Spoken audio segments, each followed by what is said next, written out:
سلام بچه ها، چطورید؟ ما امسال تصمیم گرفتیم چهارشنبه سوری یکی از سنت‌های قدیمی رو انجام بدیم. کاری که در نظر گرفتیم که بخوایم امسال انجام بدیم اینه که مراسم شال اندازیه. توی خیلی از شهرها شاید هنوزم باشه، ولی اینجا دیگه خیلی کم رنگ شده و کسی هم انجام نمیده. من واقعا حیرت کردم. مراسمش اینطوریه که یه دونه شال یا روسری رو انتخاب میکنی. روز چهارشنبه سوری شب که میشه، مثلا اون شال تو برمیداری یه خونه رو در نظر میگیری، میری میذاری روی در اون خونه، زنگ در رو میزنی و فرار میکنی. یه جا میمونی که صاحبخونه تو رو نبینه.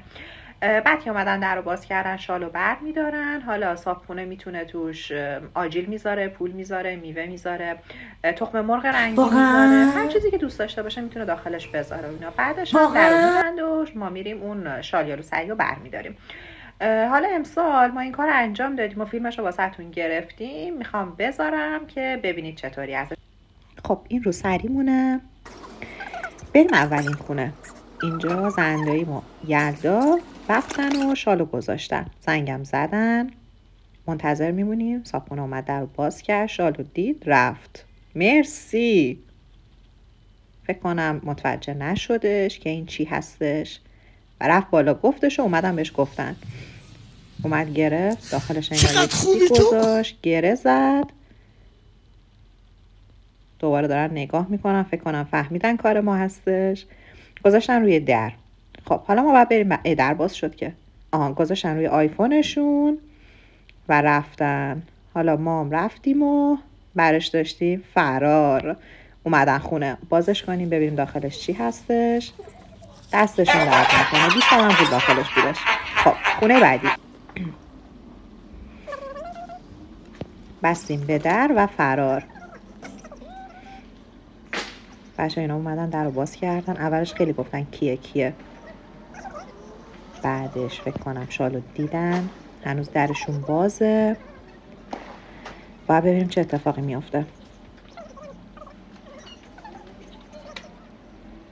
سرک کشیدن، کسی رو ندیدن و در رو بستن. فکر کنم روسری هم بستن. بریم ببینیم چه خبره. نیروی کمک ما هم رسید. آیدا خانوم رفت شال رو برداشت و آوردش.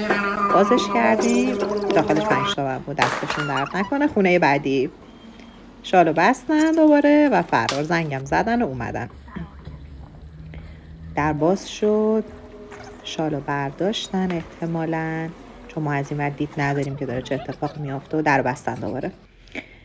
اینم یلدا رفت شال رو برداشت و اومد. بازش کنیم. این خیلی خوب بود، داخل پلاستیک هم گذاشته بودش. 3 تا شکلات بود و 10 تومن پول. دستش درد نکنه. اینجا دایی اومد کمکمون رو. تصمیم گرفتیم بریم خونه چند تا از فامیلا. آیدا رفت در و شال رو گذاشت روی در. بابا عباس آقا اصلا شالم ندید، رفت. پشیمون شد. اومد برداشت. یه پولی گذاشت داخل شال رو در بست. بچه در رو نبسته، میبینید در بازه. حالا در رو بستش و آیدا رفت برداشت و فرار. بازش کردیم، داخلش 20 تومن پول بود. این هم چیزایی بودش که امروز ما جمع کردیم. بعدش هم اومدیم و آتیش بازی. هر سال دایی واسه ما کاه میگیره و ما همیشه چهارشنبه سوری آتیش بازی اینجا براهه. بخونیم که زردی من از تو، سرخی تو از من، و یه شعر دیگه هم هستش که میگه غم برو شادی بیا، مهنت برو روزی بیا. اینم یه طرقه‌ای که دایی گرفته بودش. و اینم آخر برنامه‌مونه. چهارشنبه سوری همتون مبارک. سال خوبی داشته باشید.